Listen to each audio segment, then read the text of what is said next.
Anda berbicara hukum, berarti saya mesti jelaskan turunan hukum. Ingat, bedakan ini ya, ada hukum dan sikap hukum, itu beda. Hukum dan sikap hukum. Kalau sikap hukum, itu pilihan seseorang untuk menentukan dan memilih hukum mana yang sesuai. Tapi kalau hukum saja, itu berarti semua turunan hukum yang dipesankan oleh Al-Quran dan Sunnah.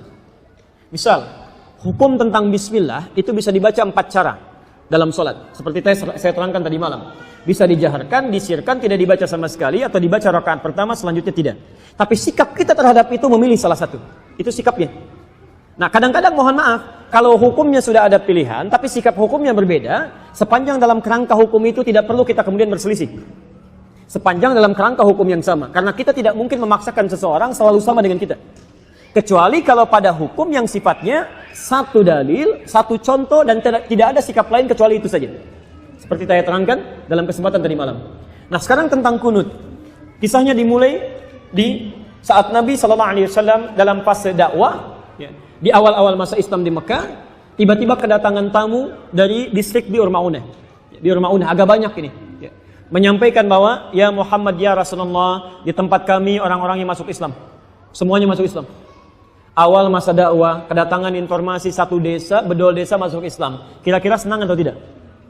Senangnya luar biasa. Maka mereka minta dikirimkan guru-guru untuk mengajar. Dikirimkanlah oleh Nabi SAW 70 orang penghafal Quran. 70 orang penghafal Quran. Di saat-saat masa awal-awal keislaman, tidak banyak penghafal Quran. Dikirimkan 70 orang ke sana. Singkat cerita, ketika beliau sedang menunaikan sholat, dalam riwayat disebutkan sholat subuh, yang lain mengatakan sholat maghrib, tiba-tiba turun malaikat Jibril menyampaikan bahwa orang-orang tadi yang datang kepada Muhammad, mereka menipu. Karena ternyata orang-orang itu ketika sampai di Bir Ma'unah semuanya dizalimi, bahkan dieksekusi dan syahid. Jadi mereka semua dibantai, dibunuh. Jadi ada yang menipu mengatakan masuk Islam, dikirimkan pengajar tapi kemudian disakiti, dizalimi. Nabi dengan sifat kemanusiaannya marah pada saat itu. Kemudian beliau berdoa kepada Allah Subhanahu wa taala. Ada yang mengatakan doanya sebelum ruku, ada yang mengatakan bangkit dari ruku. Maka beliau mengatakan Allahumma adzib fulan. Allahumma al'anhum. Ya Allah, tolong hukum si fulan, tolong laknat si fulan. Bahkan disebutkan sebagian dari suku-sukunya. Bani keda, bani keda, bani keda. Itu berlangsung selama sebulan. Berlangsung selama sebulan. Hingga turunlah kemudian Quran surah ketiga Ali Imran ayat 128 sampai 129. Posisi paling kanan sebelah bawah di mushaf standar. Quran surah ketiga Ali Imran ayat 128 sampai 129. Ayat 128 ini poinnya. Laisa laka minal amri syai'un aw yatuba 'alaihim aw yu'adzibahum fa innahum zalimun. Ketika Nabi berdoa dengan kalimat hukum ya Allah, laknat si fulan ya Allah, tiba-tiba ayat yang turun itu begitu mengejutkan.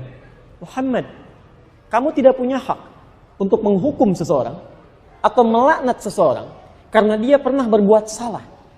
Hak Allah untuk menentukan siapa yang dilaknat atau untuk menghukum seseorang. Perhatikan, ini kalimatnya indah sekali, indah sekali. Ini ingin memberikan keterangan kepada Nabi SAW bahwa tugas Nabi itu berdakwah dalam kebaikan. Sekalipun cuma berdoa, maka bila bisa berdoa yang baik-baik, maka hindarkan doa yang tidak baik. Ingin mengajarkan bahwa Muhammad, kamu masih berada di awal dakwah. Jangan cepat merasa panas, kemudian cepat menyinggung, minta dihukum dan sebagainya. Kalau nanti sikapnya seperti itu, nanti lama-kelamaan gak ada bedanya dengan umat terdahulu. Nabi Nuh ketika umatnya mulai menyimpang, minta kepada Allah, ya Allah, setelah berdakwah ya Allah, umat ini gak mau menerima ya Allah, maka turun azab Allah Subhanahu wa taala. Kamu untuk umat terakhir sampai dengan kiamat. Kalau sikap sekarang minta umatnya dihukum, maka bagaimana dengan sikap dan keadaan mereka nanti sampai kiamat? Jangan-jangan gak ada umat nanti sampai kiamat deh, karena nabinya belum apa-apa sudah minta kemudian untuk menghukum. Maka turun ayat untuk meluruskan kepada Nabi supaya berdoa dalam kebaikan-kebaikan. Baik. Ini bukan Nabi salah, bukan, nilai kemanusiaan yang menjadikan bahwa mereka penipu. Sedangkan ini masih ada di awal dakwah. Tapi Allah kemudian menanamkan kesabaran dalam diri Nabi. Yang paling indah, turunlah kemudian ayat ini. Setelah ayat ini turun, terjadi dua peristiwa.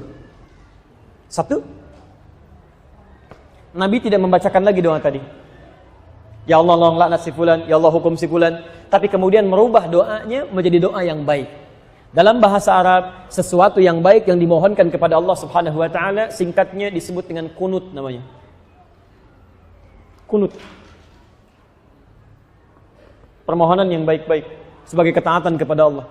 Karena Allah perintahkan berdoa dengan yang baik, ya, maka sifatnya disebut dengan kunut. Baik, maka peristiwa yang pertama, fokus. Nabi tidak membacakan doa itu lagi, lalu mengajarkan kepada cucunya Al-Hasan, kepada sebagian sahabatnya, doa yang terbaik sebagai pengganti doa yang ini. Apa doanya? Allahumma hadini fiman hadait, wa afini fiman afait, wa tawallani fiman tawallait, wa barik li fima atait, wa qini syarra ma qadait. Tidak pakai birahmatika ya. Tidak pakai birahmatika, tapi dalam hadisnya wa qini syarra ma qadait. Itu yang diajarkan oleh Nabi sallallahu alaihi wasallam. Maka kemudian ada yang meriwayatkan Nabi tidak pernah membacakan doa itu lagi, dicukupkan, ya, tapi kemudian sahabat mempraktikkan doa itu dalam salatnya. Ada yang menggunakan saat witir, ada yang menggunakan saat Ramadan, ya di 10 malam terakhir, bahkan ada yang menggunakan dalam kesempatan salat subuhnya. Dan itu didiamkan oleh Nabi sallallahu alaihi wasallam. Bahkan ada sebagian mengatakan bahwa Nabi Muhammad sallallahu alaihi wasallam pernah menggunakan itu dalam salat subuh. Walaupun sebagian memandang riwayatnya lemah, ada yang mengatakan yang lain riwayatnya kuat. Dari sini, Bapak Ibu sekalian, karena Nabi Shallallahu Alaihi Wasallam tidak mempraktekkan doa yang tidak baik tadi, kemudian mengajarkan doa yang baik ini, dan beliau mendiamkan sahabat yang mempraktekkan, tidak melarangnya, ya, maka disinilah kemudian para ulama melihat itu, lalu menyikapi dan mengambil kesimpulan dengan 3 kesimpulan. 3 kesimpulan. Karena Nabi tidak mengatakan langsung. Kalau Nabi mengatakan sudah nggak usah berdoa, selesai masalah. Kalau Nabi mengatakan berdoa ya, ini bagus, selesai masalah. Tapi Nabi mendiamkan di sini, dan sikap diamnya Nabi dalam implikasi hukum itu bisa menerangkan beberapa pilihan-pilihan hukum. Maka Imam Abu Hanifah mengatakan, karena Nabi sebelumnya tidak baca doa, dan setelah itu pun beliau tidak baca doa lagi setelah turun ayat tadi, maka beliau menyimpulkan tidak ada doa kunut itu. Makanya saat subuh tidak perlu membaca doa kunut. Selesai. Imam Abu Hanifah. Imam Malik, Imam Syafi'i menyimpulkan Nabi SAW baca doa. Doa ini diganti oleh Allah untuk yang baik-baik. Dan kemudian diajarkan oleh Nabi pada sahabat, sahabat membacakan, Nabi tidak melarang. Ini artinya itu pun dibenarkan kalau dibacakan. Maka dari itulah Imam Syafi'i, Imam Malik mempraktekkan doa kunut ini. Imam Malik membacakan sebelum ruku. Jadi begitu membaca surah di rakaat yang terakhir dalam sholat subuh, itu Imam Malik mempraktekkan kunut. Tapi kunutnya nggak jahar, sir. Makanya setelah baca surat agak lama, itu sedang baca kunut dalam subuh. Imam Syafi'i memilih riwayat yang setelah ruku. Ruku i'tidal, sami Allahu liman hamidah, Rabbana walakal hamd, lalu membacakan ini dalam subuhnya. Plus Imam Syafi'i, Allahumma hdini fiman hadait, dan seterusnya. Imam Ahmad bin Hanbal mengambil jalan tengah. Ini Nabi sebelumnya nggak berdoa. Ada peristiwa besar terjadi yang membutuhkan doa, kemudian Nabi berdoa dengan itu. Setelah itu Nabi tidak berdoa lagi. Ini artinya doa ini bisa dihadirkan dalam peristiwa-peristiwa yang menuntut doa itu disertakan oleh kita. Karena ketidakmampuan kita berada di sana. Peristiwa dahsyat besar yang meminta kita atau menuntut kita menghadirkan doa, itu dalam bahasa Arab disebut dengan nazilah. Nazilah. Maka dikenal dengan istilah kunut nazilah. Doa kunut yang dibacakan ketika terjadi peristiwa genting yang membutuhkan doa. Yang ada di Palestina, yang ada di Aleppo kemarin, yang ada di Syria dan sebagainya. Maka dikenal dengan istilah kunut nazilah.